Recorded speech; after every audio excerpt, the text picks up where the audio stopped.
Earlier this year, or a few months ago, we're in Houston and we're in Toronto, and we had such a great time with a couple of sessions. And I spoke about the neuroscience of ruthless execution. And because of the contracted nature of time, we did not exhaust all that we had to do. So I thought that I would take some time to redo the talk with a different spin and to be able to emphasize some of the key concepts that I did not have enough time to really talk about. And for those who have not listened to the talk, it'll be an opportunity for you to get value out of this. So I'll be focusing on the science of ruthless execution, how to get things done with precision and focus. All right. Thank you for joining. I will try to share my screen now. Can you hear me loud and clear? Am I clear enough? Fantastic. All right. Let's hope you can see my screen now. Can you see the screen? Great. So let's start with an agreeable statement, right, from Thomas Edison. Vision without execution is hallucination. If you have a vision and you cannot execute your vision, you are hallucinating. And hallucination is altered perception. Hallucination, actually in neuroscience, hallucination is an unusual form of perception without reality. I won't go too much into that. But a lot of people think they are visionaries, but they are not visionaries. They just have dreams that stay in their heads, and without execution, there's no substance to it. So hallucination may feel real, but has no substance. Your brain imagines success, especially through the default mode network. We call something, a part of the brain, the default mode network, which is responsible for our ability to daydream and to visualize. But without action, the goal circuits in our brains are never activated. So you get no motivation, no progress, no change. All right. You may feel that you are productive, but you're just stuck in simulation. I just watched a video right now of the air traffic control in Canada, Toronto, Canada, the international airport there. And right on the top floor, you've got a tower where the real thing is, and you have all the air traffic controllers. But in the bunker under that tower, there's a room that simulates exactly the same thing, but it's made by cameras. It's a training model for those who are going to training, but it's not the real thing. But guess what? You can simulate anything there and you can learn from there, which is good. But the reality is that a lot of people live their life in simulation mode. All right. And sometimes you can create that kind of environment, but it's not the real thing. And a lot of people hallucinate and they are able to, bring in great ideas, but without execution, it is nothing. All right. Let's move on. Now, the reason why people get stuck with visions without execution is because there is this constant struggle to execute. And that's why we'll start by explaining to you the reason why you find it difficult to execute, why you find it difficult to carry out the tasks that you have to carry. Why do we procrastinate? Why do we face decision resistance and decision fatigue? All right, we'll go back to this change curve. We've used it over and over again. If you've listened to me, the change curve by Jaffe and Scott in 2003, this curve is used in a lot of, change management circles, but I just want to use it to illustrate a couple of points. Every time you desire something new, every time you create a new vision, anytime you set a new goal, it usually starts with a period of excitement. So the first thing that happens is that there's excitement and anticipation. Every time you get a new vision, you have a new dream, but you would know from experience that often doesn't last long. All right. It's one thing for you to have a vision, all right, and get excited and, about the vision, because once you are able to conceive that vision, your brain is flooded with dopamine. You feel strong, feel motivated, feel excited, but that would wear off with time, and that will be replaced by frustration and anxiety very quickly.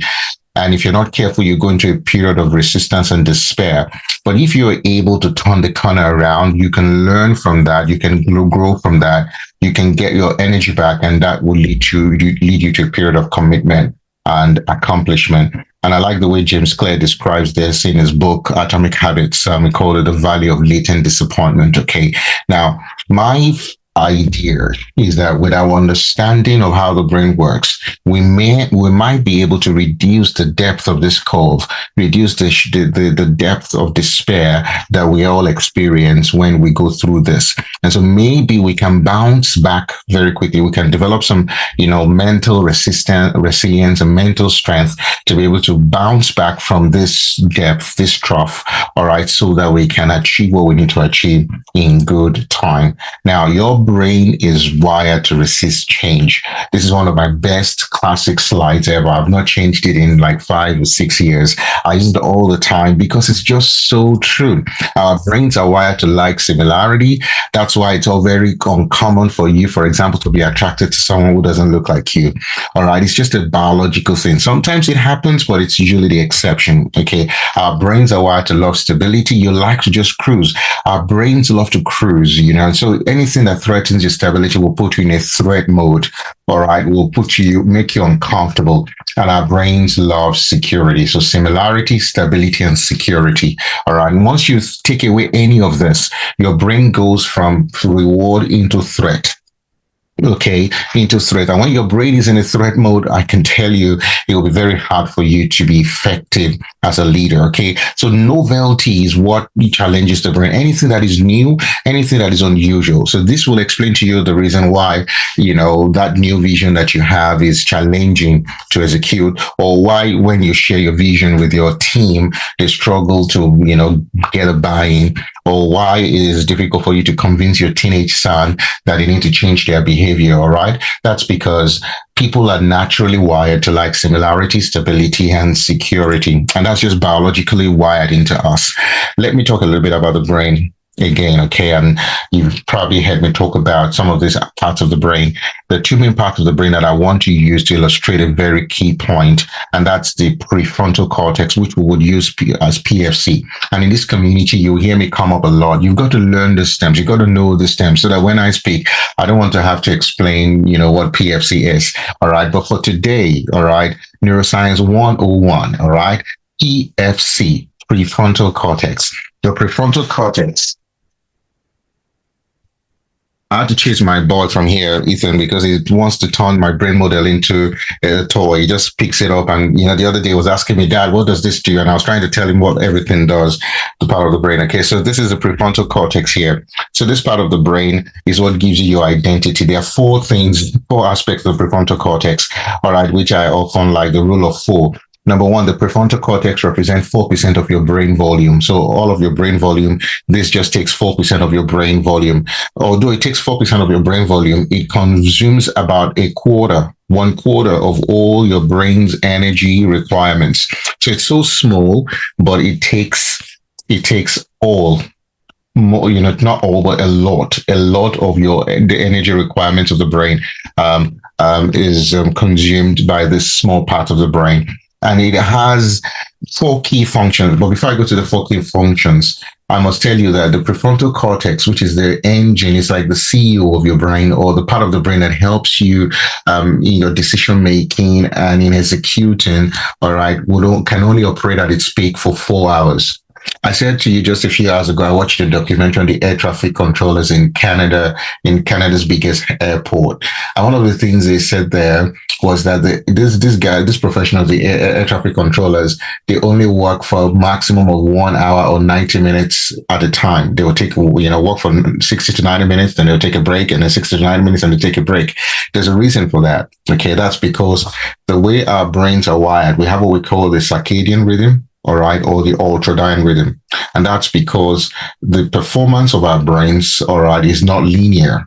All right. So when you go up and your brain, your cognitive performance increases, there's usually a dip after about 90 minutes. So that's why it's difficult for you to be in a lecture or to be, listening to a talk that is so long. If it's not very exciting or there are no breaks in between or icebreakers, it's going to be challenging for you to be able to sustain your attention. So your brain can only operate at its peak for about 4 hours within a 24-hour period. So out of 24 hours, you can only operate at your peak for about 4 hours at a time. All right, still the PFC. I'm talking about the PFC. It's 4% of the brain volume. It consumes 1/4 of all your brain's energy.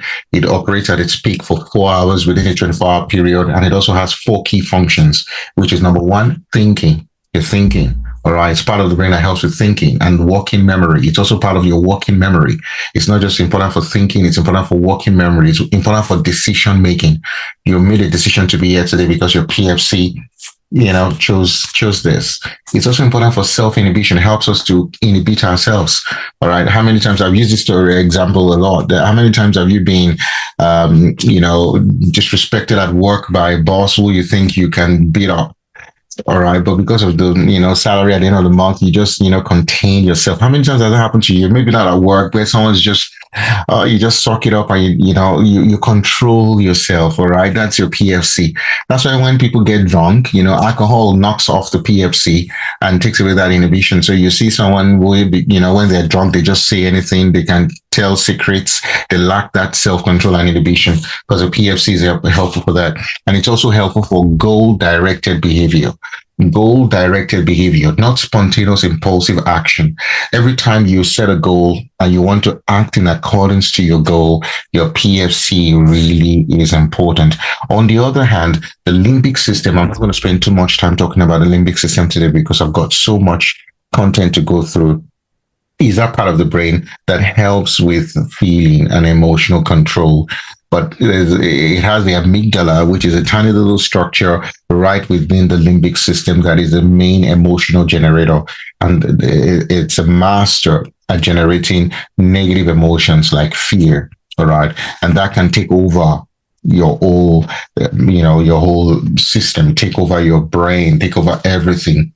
So there's a delicate balance between thinking and feeling. Now, the reason why I've given you this sort of quick overview is so that you will understand how this can affect your ability to make decisions and why you procrastinate when you do procrastinate and why you experience decision fatigue, which I will define or explain later. So there's a neural tug of war between the limbic system and the PFC, between the limbic system and the prefrontal cortex. There's a neural tug of war. All right. So your PFC directs, as I said, controls goal-directed behavior. It directs your attention.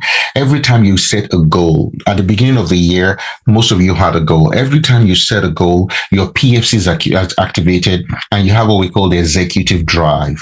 But guess what? On the other hand, your limbic system also gets activated when you set a goal.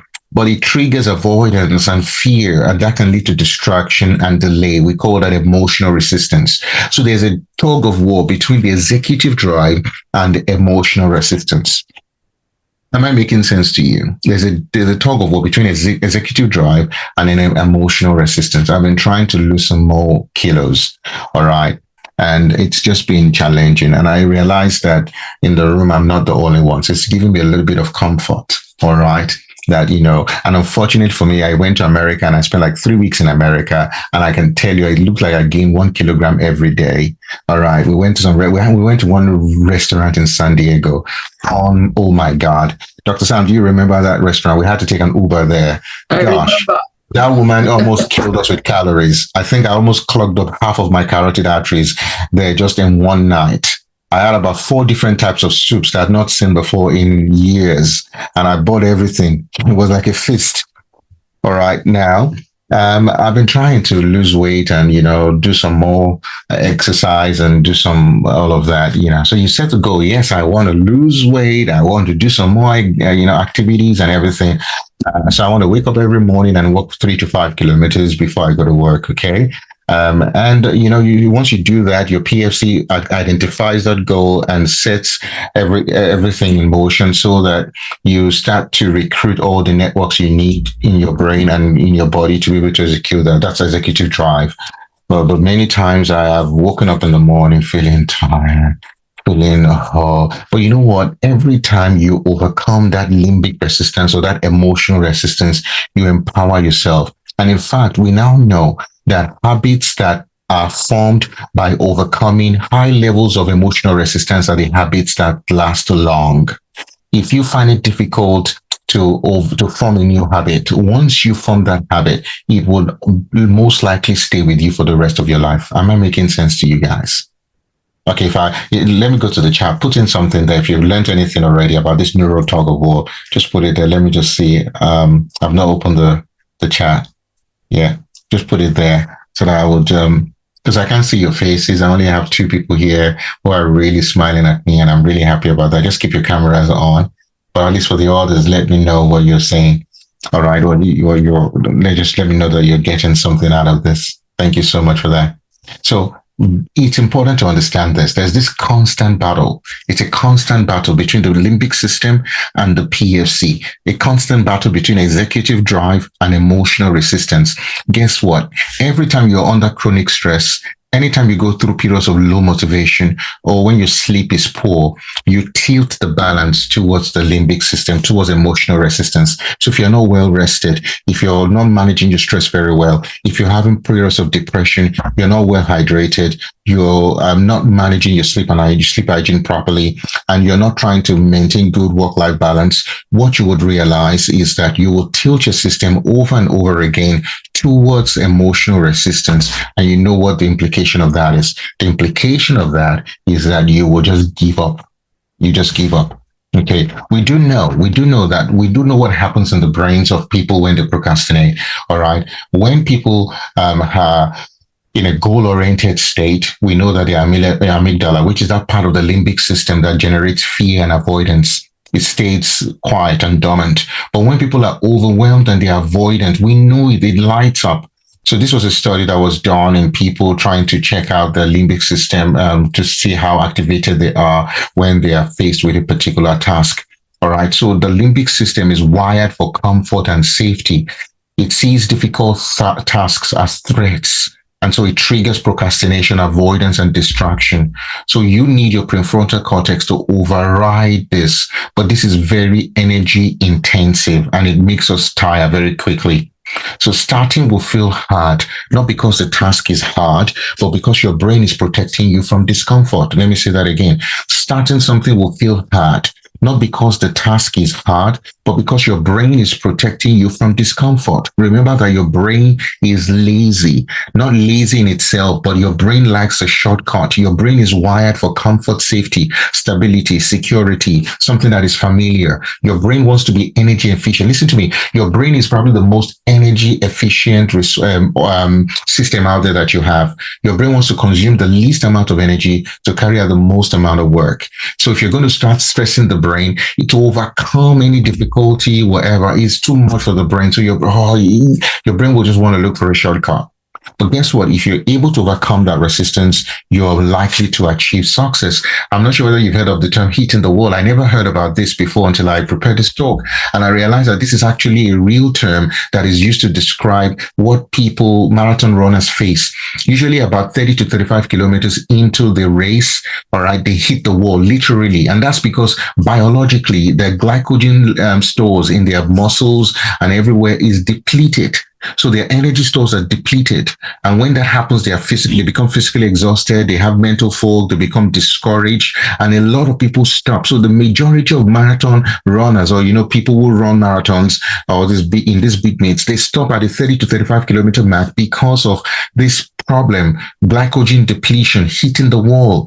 Everything in the body stops. In execution, we face the same wall, not physically now, but mentally, not biologically in terms of our glycogen stores, but mentally. We face doubt, we face distractions, we face fatigue.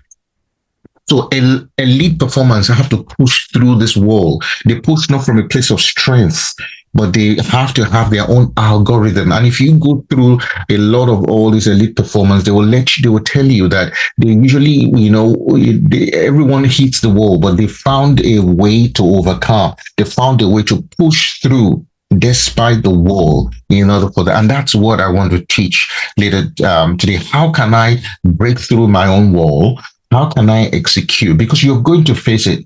It's just a natural phenomenon. You're going to face it, especially if you're starting something novel, something new, something unusual. You'll have moments of doubt. You'll have moments of distraction and fatigue. Remember that curve I talked about? You'll have those moments where everything is hard, where you face resistance, where you're putting in so much effort and you're getting so little back.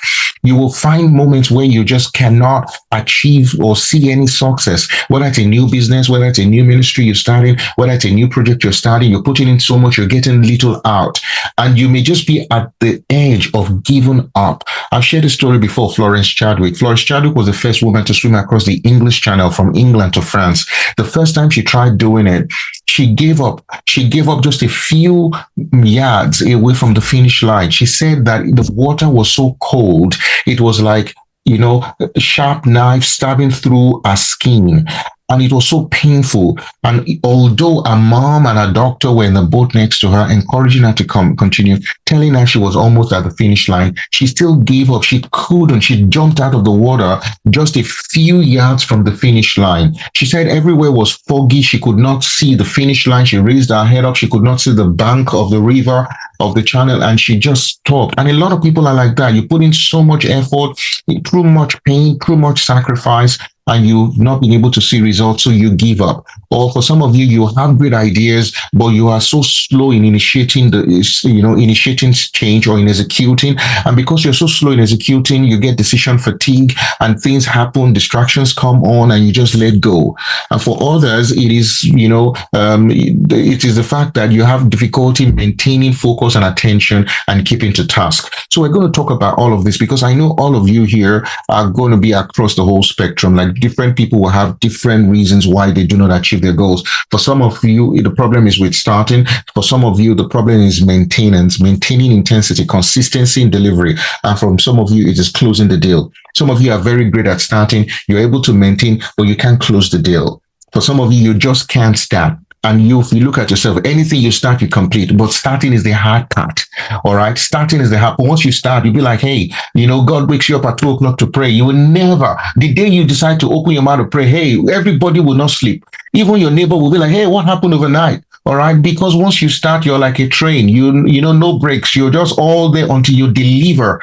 All right. We've got to figure out how to help you to start. And for those of you who start, you can never finish. I ask you, what have you finished this year? What have you started and finished?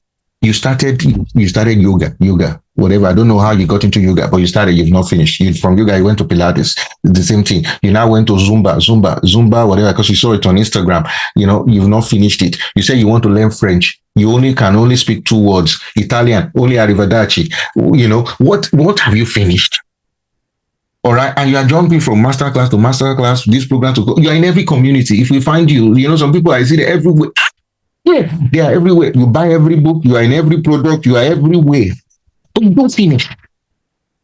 You are looking for shortcuts. And then from there, you jump. Some of you now, you jump from this masterclass, you go to another online prayer meeting. For another online prayer meeting, some of you attend 4 services, 3 physical services, and then you come home and 2, one on YouTube, one on Facebook. All right. How will you even have time? Even if God gives you vision, how will you execute? How will you execute? You don't even have time for yourself to really think through.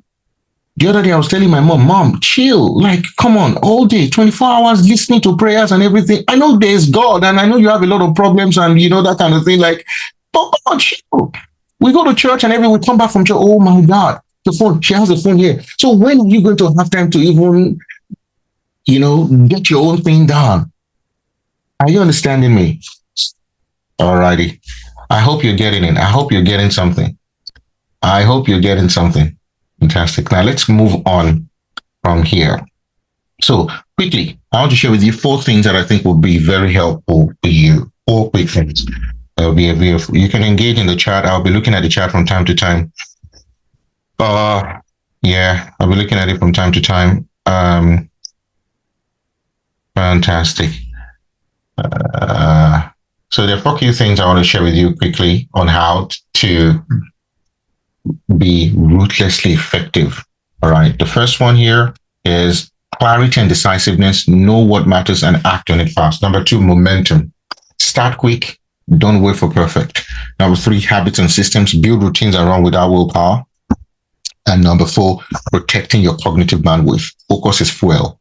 Guard it fiercely. I'll be talking a lot about focus today. All right. Blessing, can you just give me an idea of where I am tracking with time so I can sort of pace myself and I don't want to, and I hope I'm not boring you guys. I hope I'm. Are you getting something? Let me see. Yeah, Cressida said this teaching is timely. Absolutely. Yes, yes, yes. Okay. A lot of emojis. I'm not sure whether you're laughing at me or you're laughing with me, but it's all good. We're here together. Alrighty. Clarity and decisiveness. Activating the brain's GPS for focused attention. All right. So one thing that is I need to start with, and I'm sure Dr. Sam, when he comes, hopefully very soon to do his own talk, we'll talk a lot about clear goals and purpose-driven goals. All right. One thing that is very clear is that clarity, pardon the tautology, clarity is really important for execution. Without clarity, execution is just a wishful dream. All right, it's wishful thinking. Clarity is essential. Clarity is king. All right. So play goals activates the brain's reward network. All right. The brain's reward network. And one of the things I did not mention early on, and I did not have time to go through the reward network, just because I had to take that slide away, is that there are three main networks in your brain. You've got the attention network, you've got the alertness network, and you've got the reward network. Every time you identify your goal, all right, anytime you identify your goal, your alertness will, you get an arousal. So you're alert, all right? And then your brain, the PFC, will now direct your attention, your intentional networks to the goal. So you identify your goal, that creates attention, alertness. You become alert towards that goal. Oh, I want to buy a red car. If that is your goal, you become alert towards that goal. Your attention will now be diverted towards buying a red car. All right. And then your reward systems will now be activated, the reward networks. The reason why a lot of people struggle is because they've not learned how to activate their reward systems, because the alertness level, the alertness system can lead to burnout. If you're just living on that arousal, all right, you will burn out very quickly. So that's why clear goals are very important, because they help activate your brain's reward network. So clear goals help you filter distractions away. Your clear goals trigger the release of dopamine, especially during periods of anticipation. You are just so hot, you're so high, you're so connected to that. It's helpful for motivation, and especially when things do not go well. Clear goals are just so powerful in setting you on the pathway to achieving your goals. So when you have specific emotionally meaningful goals, those kind of goals activate your reward circuits. And those are the kind of goals that are connected to your purpose. So when you have clarity about your purpose and you set goals around that, that's fine. But if your goals are, that's why Simon Sinek's book is so powerful. Start with your why. All right. Because once you find your why and you can build goals around that, you will find that activating the reward circuits in your brain for execution will be a lot easier. Vague goals will lead to no drive, but clear goals will lead to energized action. All right. So if your goal is, I want to start a podcast by the 1st of June. All right. That will be more powerful than I want to be successful. Oh, my goal is to be successful. That's vague. But I want to start a podcast by the 1st of June. That's why you probably should get my course on wired for results and goal setting, the science of goal setting, because I talked a lot about how clear goals. I talked about smart goals, safe goals, and sacred goals. A lot of us set smart goals, but we don't understand that those smart goals have nothing to do with whole brain goal setting. It's just, a concept that is useful in corporate world to, and we see it used a lot, but that doesn't deploy all of the cognitive resources that we have. And that's why a lot of people set smart goals, but they don't do any execution, because it doesn't tap deep into it doesn't tap into our personality. It's often not connected to our purpose. It's just logical. All right. You don't need to know your purpose and to be connected to it for you to set smart goals. All right. So your brain's filter, which is the reward, what we call the reticular activating system, is also connected to clear goals. So clear goals will prime your brain to notice what matters. I say that again. Clear goals will prime your brain to notice what matters. So the first thing in your journey towards execution is clarity. All right. And so if there's anything you should be looking for in this community, is clarity. What am I doing?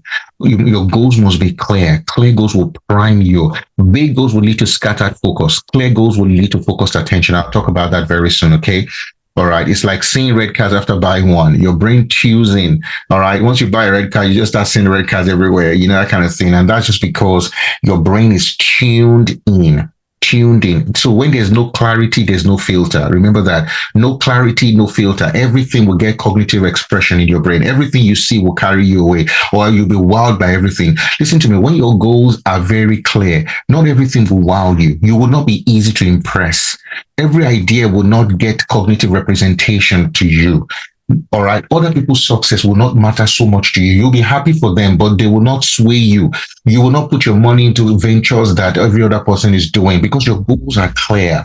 So having clear goals, very important. It creates a filter, all right, and it stops your brain from chasing every distraction, all right. Now, let me quickly talk about attention and focus because these are very key things. They're not the same. Attention is different from focus. They are not the same. But when you have clarity will help filter your attention. So the very simple way of explaining this is that focus is goal-directed attention.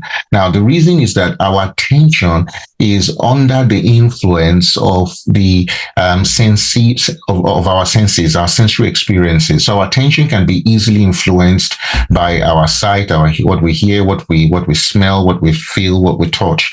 All of these sensations can impact on our attention. All right. So our attention can be easily influenced by what we see going on around us, whereas our focus is primarily under the control of our PFC. It's usually goal directed.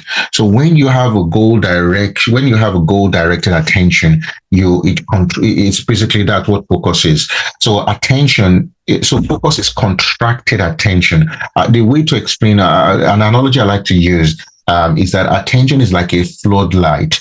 Focus is like a spotlight. All right.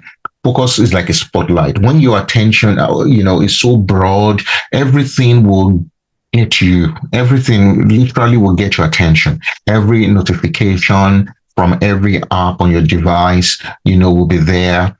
And someone has said, people say your attention is your most prized possession. Well, that's true because everybody is vying for your attention and everything wants to get your attention.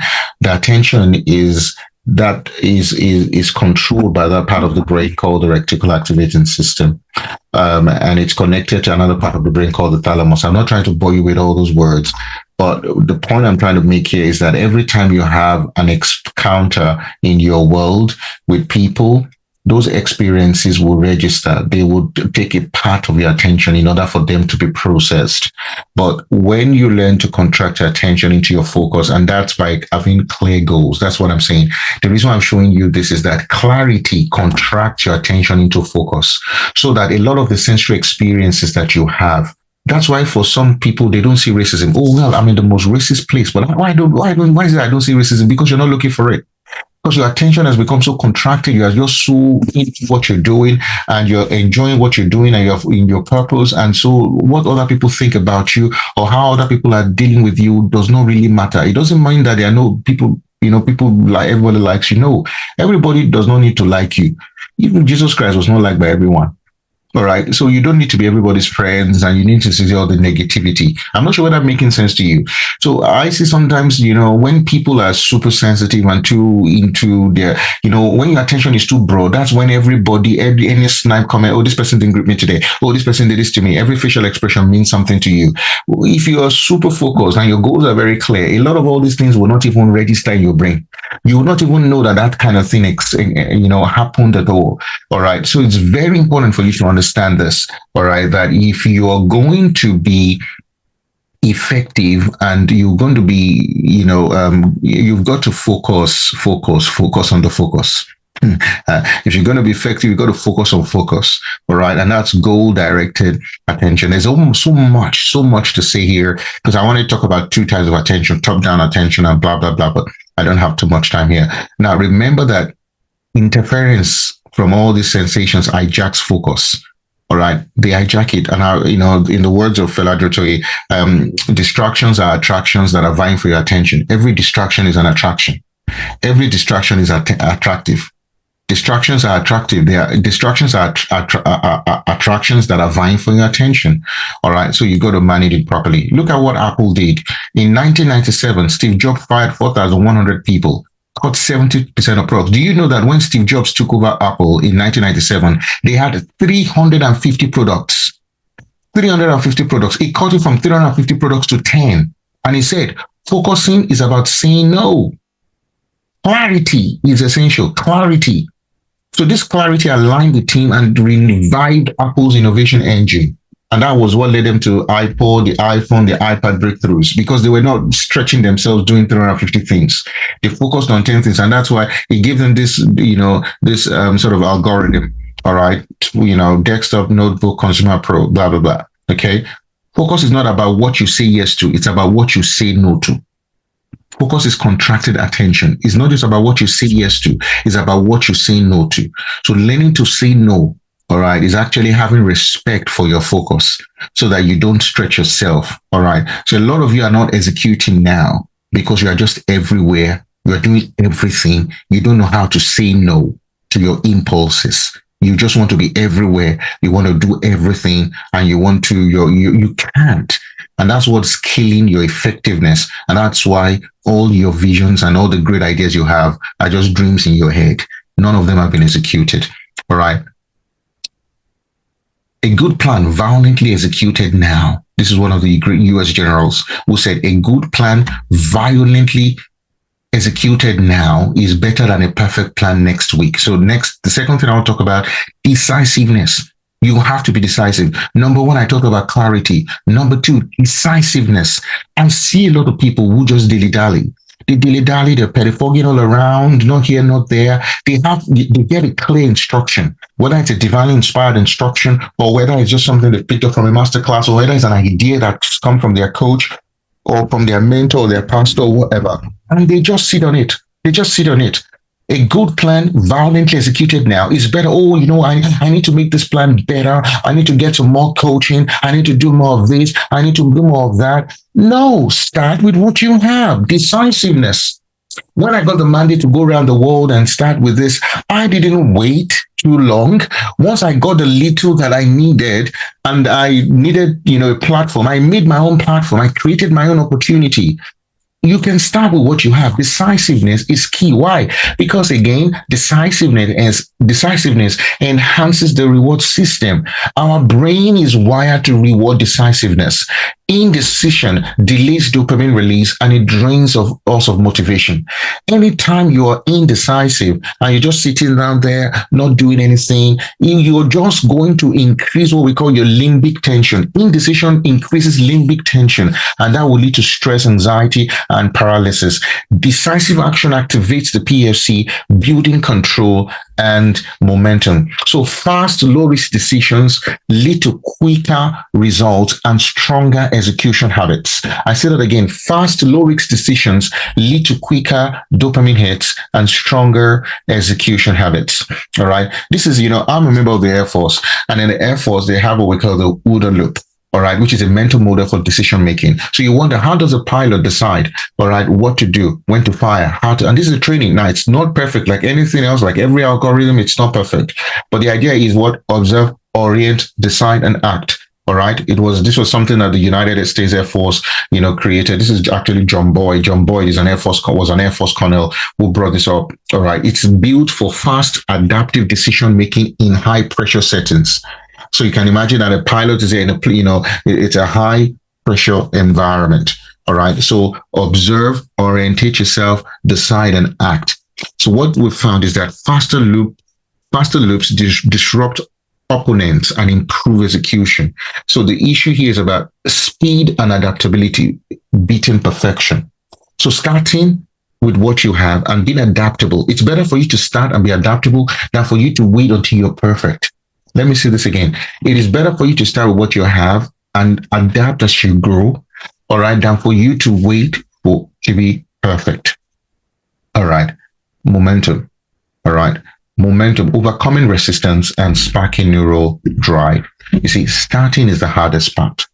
And that's because to start, you need one of these two things. Anytime you want to start something, you need one of these two things. You either need activation energy or arousal stress.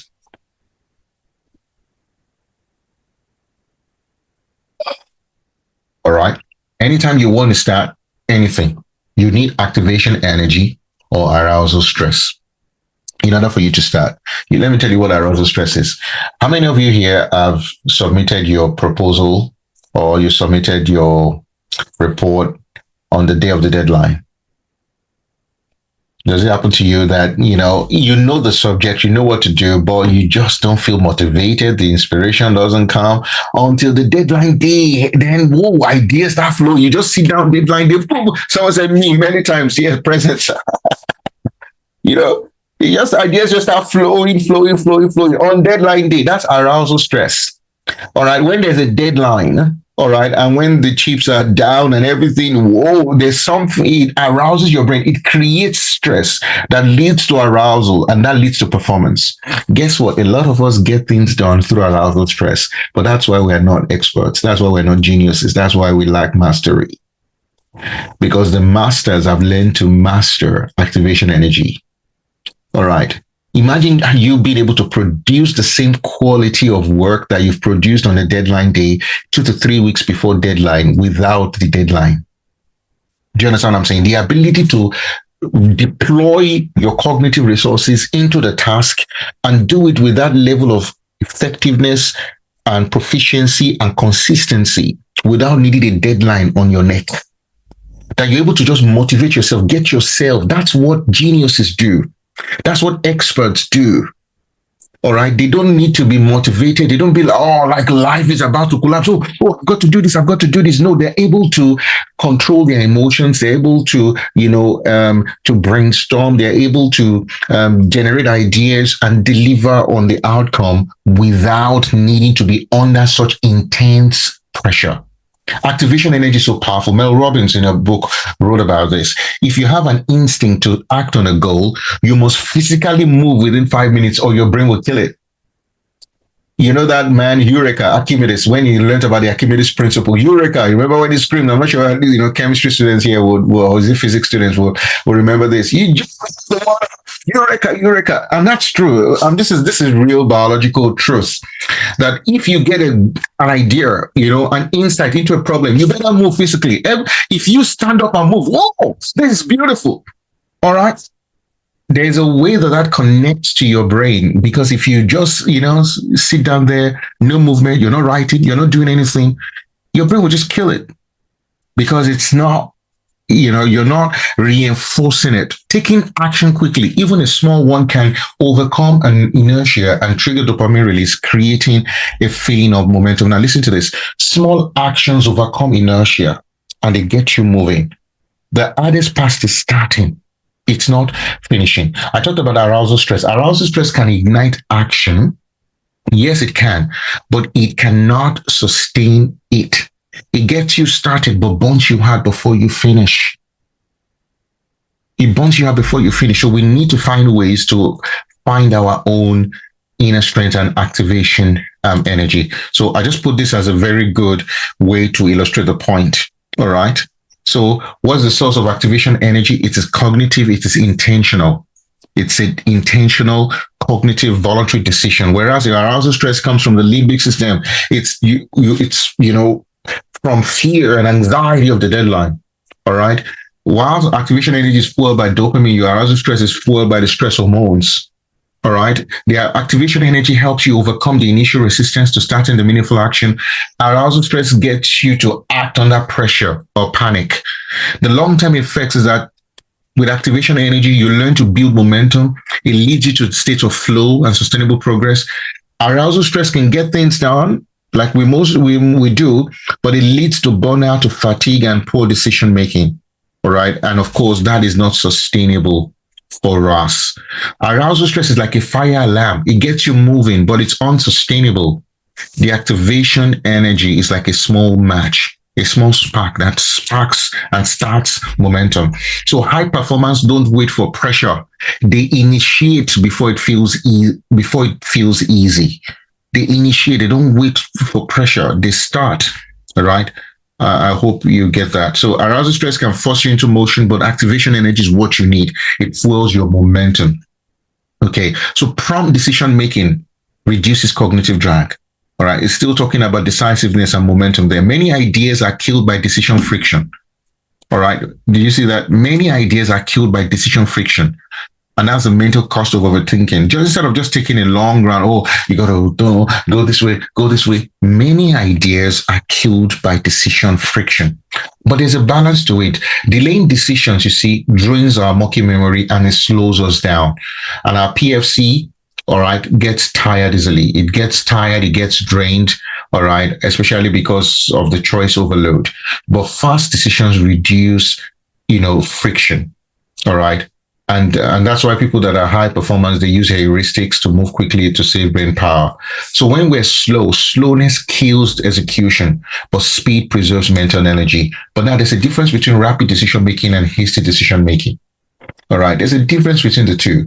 So I'm not talking about, just make haste. I know some of you who are like Bible people that are like, oh, the righteous does not make haste. Hey, hey, hey, the patient dog is the father's. Oh, yeah, I know. No, I'm not talking about making hasty decisions. I'm talking about rapid decision making. And you see, listen, rapid decision making is a skill you learn by practice, by learning to by learning to deploy your activation energy. All right. If what you do, most of the tasks you do rely on arousal stress, you are not going to be able to make rapid decisions because you've taught your brain and your body to rely on pressure. All right. And I'm telling you, when you make decisions, when you're in a place of pressure, you will lose sight of a lot of things. Because your vision, if you've listened to my talks before on stress, on the impact of stress on vision and on hearing, you would realize that biologically, when you're in a state of stress, your vision is altered. So when you're in a state of stress, you see a forest as a tree, you lose detail. All right, you lose detail. And that's just because of the way your the pupils become pinpoint. You lose detail. You may be able to see stuff, words close to you, but the background will melt away. But the solution may be in the background. So when we're in a state of stress, biologically, we struggle to see, we struggle to hear. Some of the ear muscles will change in the anatomy so that we cannot even hear anything that is of low pitch. We lose that. So also anything that is of moderate amplitude, we lose that when we're in a state of stress. So going back to this, rapid decisions are decisive, they're efficient, and they're informed. You get enough information, you make the decisive decision. But whereas hasty decisions are impulsive, you don't have all the information, they are reactive and they are uncalculated. So when I'm talking about rapid decisions is when, you get the information that you require, or you get clarity about an issue, but you have not made a move. Some of you here, you have clarity about what you should be doing. 2025, you should be starting a teens class. 2025, you should be starting a side business. You already have the models. You already have it. The instructions are clear. Whether they are divine inspired instructions or they are based on needs that you see in your environment, you have the skill set, you have the clarity, but you've not made any decision because you're waiting for perfect time. All right. And what leads to it? It leads to decision fatigue. Some of you should have resigned from your jobs. All right. But of course, you're waiting for pressure until they, the only time you resign is when they tell you 30 days to go. That's well, my side also. You go back. It's just not. Hasty decisions are driven by anxiety and pressure or ego rather than clarity, whereas rapid decisions are based on clear mental models. And if you've trained your brain over a period of time to be able to make rapid decisions through activation of deploying your activation energy, you'll be able to make decisions quickly. Remember, there's a willingness to course correct. I like that. So when you're making those decisions, there's a willingness to course correct. Now, I'm not saying you should choose a wife rapidly. Some of you are like, oh yeah, this one is actually for, I'm not, don't start with life partner. Don't say I came to this masterclass now and I saw somebody on the chat and, I'm going to act rapidly. Dr. Sam, rapidly. Before the end of the masterclass, I'm already, sending a message, be my wife. Don't enter the wrong bus. That's not what I'm not saying you should do that because you don't have all the information. All right. And I'm not even sure you have clarity about that. Okay. But remember to prioritize momentum over perfection. Okay. So you see, rapid execution is not reckless action. Rapid execution is not about rushing. It's about using smart frameworks to act fast when waiting costs more than just failing and adjusting. The brain thrives on feedback. Momentum comes from movement, not perfection. Momentum comes from movement, not perfection. Stop waiting for the big break. You have been praying for over a decade. Breakthrough, breakthrough, breakthrough. Breakthrough has come. You don't even know what the breakthrough will be like. You think breakthrough will come to you like $1 million with legs? It will come to you with like an opportunity. It will come with you in the form of service. It will come with you in the form of volunteering. That is where you will find the breakthrough. It will not come to you like somebody just dumping, $1 million into your pocket. So momentum comes from movement, not from perfection. All right. I like the 40-70 rule by Colin Powell. This was a rule that he used. It was used by the United States Army in the time of war. And basically, what the point here is that you don't need to know everything before you make a decision. All you need to know is between 40 and 70%. Listen, if you know between 40 to 70% of your subject matter, you're good to go. If you have between 40 to 70% of the skills, you're good to go. So it's a mental model. If you have less than 40%, you're still guessing. All right. So the man who have seen a lady now on this chart and you think, no, you are still less than 40%. You still go and pray more or go and you can, ask for a date. But no, you are still here. You don't have enough information. Don't pull the trigger yet. But you don't have to know more than 70%. You don't have to be an expert for you to start. You just need to know between 40 to 70%. Because less than 40% is too risky. More than 70% is too slow. Aim for fast, informed action. All right. You've got to have a balance between speed and accuracy. And this mental model works in a lot of things we'll do in life. All right. You've got to find that balance, particularly if you're going to execute. All right. If you're going to execute, I like Tesla. Test fast, fail fast, fix fast. Test fast, fail fast, fix fast. Momentum is not just about speed. It's about shortening the feedback loop because your brain thrives on feedback. That's why I give you the example that if you have an idea, you better move around, give your brain the right feedback, clap, whoa, say, whoa, feedback. Your brain thrives on feedback. All right. I think I'm almost done. Habits and systems, wiring your brain for ruthless execution. All right. I can't spend too much time here talking about the habit loop, but if you've read James Clear's book on Atomic Habits, you probably will see this. I think I lifted this from him. All right. You get a cue, you go into a routine, and then your brain gets a reward. So if your habits are not aligned with your goals, your brain will betray your vision. I like that. Okay. This is also very important. Dave Brailsford was one of the greatest cycling coaches ever in the world. He transformed the British cycling team. I first heard about him from James Clear's books as well. And he talked about the 1% rule. So what Dave Brailsford did was to improve every aspect of the British cycling team by 1%. So he focused on the tiny, consistent improvements, just improving by 1% in their sleep, in their nutrition, in their gear, in their hygiene, even the pillows they slept on. He improved everything by 1%. And what he realized was that consistency compounds. Consistency is how the ordinary becomes extraordinary. You don't need explosive effort. You need daily alignment. All right. And within a few years, they won Olympic gold medals. They won Tour de France medals. It transformed a team that had not won one Olympic medal in maybe over 50 years or so. I can't remember the duration, into a team that won. They cleared off almost the London Olympics. They won so much. Success doesn't come from what you do occasionally. It comes from what you do consistently. I remember when I was a first year in medical school, someone told us this. He said, the secret of your future is hidden in your daily routine. Successful people do daily what unsuccessful people do once in a while. All right. So very important for that. Consistency compounds. All right. And of course, your brain doesn't adapt well to sporadic effort. It thrives on repetition and rhythm. Look at what Kobe Bryant, he had a 666 rule. 666 rule. This is not the Antichrist. He's dead anyway. 666 rule. Okay. So it will work for 6 hours a day, 6 days a week for 6 months of the year. All right. And I like his discipline. He would start training at 4 a.m.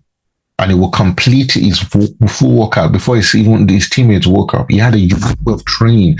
He was consistent with that 666. So, his routine did not change, whether he felt tired, whether he was not motivated. No, it became habitual. It became a non-contextual habit. All right. So it doesn't matter what the context is, whether it's traveling or whether it still does the same thing. I was talking to my mentor some time ago, and he told me how he traveled. I think it was in Costa Rica. They were in a business meeting for Costa Rica, and we had a call, and it was in Costa Rica, and they said, "Hey, I just came back from, the gym, all right, and it is the first 3 hours of his day is consistent wherever he is in the world." All right. And he said, even if he's not in his regular gym, he knows the kind of workouts he can do in his hotel room. He has structured because he is high net worth individual. So I was just wondering, I asked him, tell me the first 3 hours of your day. And he told me the first 3 hours of his day has been the same for the last 20 years. Build consistency in order for him to make decisions and the kind of meetings he will be having and the pitches he will be making and all that. All right. Finally, protecting your cognitive bandwidth. All right. Protecting your cognitive bandwidth. Your brain's capacity is limited. All right. The processing capacity of your brain is just limited to about 120 beats per second. Mihaly Csikszentmihalyi was a great psychologist, did some work on this, and he said that we need about 60 bits of information per second to process when a person speaks. And that includes interpreting their sound and using your working memory. So while I'm speaking to you right now, you need about 60 bits per second. All right, which you can maybe in computer language, correlate to or, deduce as 60 bytes. All right. Now, when two people start to talk, that's about 120 beats per second, and that's about your brain's capacity. That's why you cannot listen to 3 people at the same time. Your comprehension just breaks down. It's just not physically possible to do that. So we live in a world of overload. There's a cognitive overload. In 2025, all right, 376.4 billion daily emails. Daily, this is daily. 376.4 billion emails are sent every day. How many do you get? The average executive will receive 35,000 emails per year.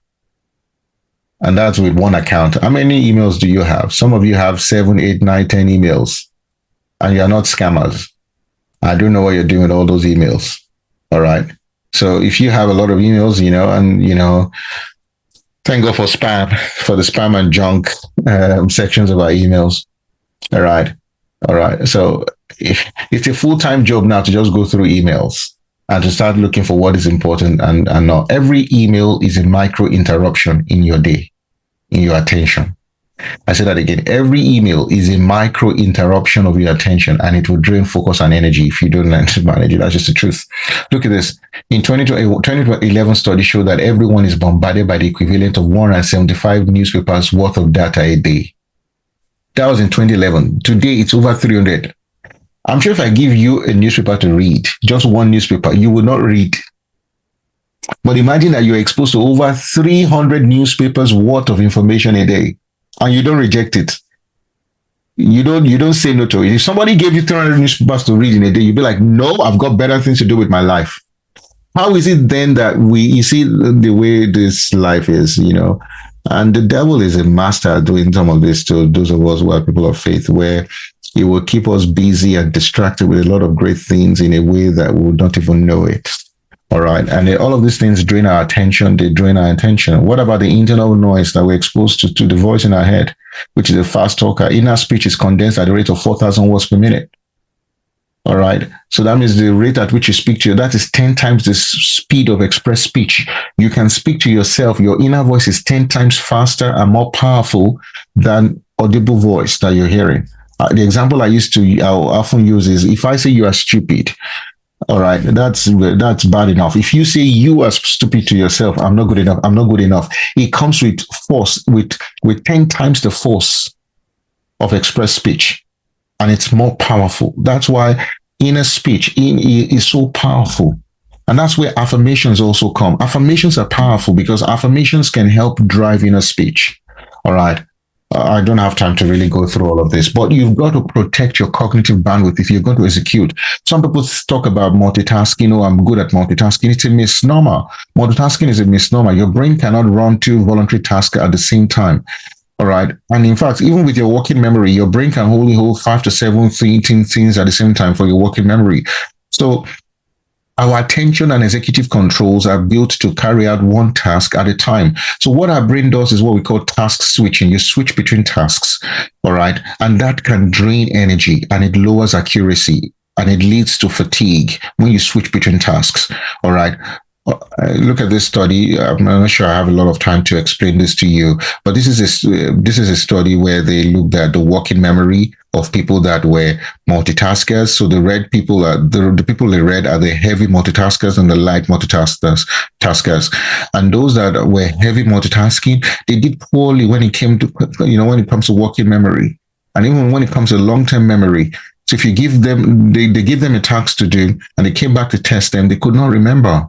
All right. So when you're multitasking, you may be able to get things done, but you may not be able to recall and you may not be able to generate insights, and your effectiveness will be compromised. People often, what they found in the study, this was a conclusion I lifted from the paper. I actually read this paper. People often engage in multitasking because they are less able to block out distractions and focus on a singular task. A lot of people that multitask don't have discipline. It happens to me too sometimes. When has it happened to you? You're writing a paper and then an email comes to your mind and you just cannot discipline yourself to just let me just finish this. Come on, finish it, because it's hard. You know the one you're writing is difficult. You know that it's taking, but sit there and discipline. But guess what? I'll come back to it. You go and then you reply a couple of images and okay, I've been told my time is up, so I've got to wrap up now. So dial down the noise. All right. Dial down the noise quickly. Learn to disconnect from overload. All right. Can go watch my webinar on the YouTube. There's a webinar we did last year. Was it last year? Blessing, or 2 years ago? The Science of Silence. It's a 3-hour webinar. Please watch it. The Science of Silence. Yes. And I talked about the power of silence. Okay. You can look at that. I lifted this just from that talk. Disconnect from overload. All right. Have a digital Sabbath from time to time where you just go off social media and all that. All right. Declutter your world, both physically and mentally. Delegate when necessary and develop habits of silence. I won't spend too much time on that. Warren Buffett, I like his 20 slot rule. All right. The goal isn't to do more. It's to protect your cognitive bandwidth so you can do what matters most. So imagine your life is a punch card like this. Imagine that your life is a punch card and you only have 20 slots for 20 major decisions of your life. What would you put in it? Imagine your life is a slot card and you have to put in there. All right. What would you, if that were true, you would choose carefully.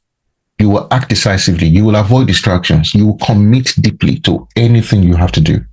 Remember that. Look at what Jeff Bezos said is 2 pizza rule.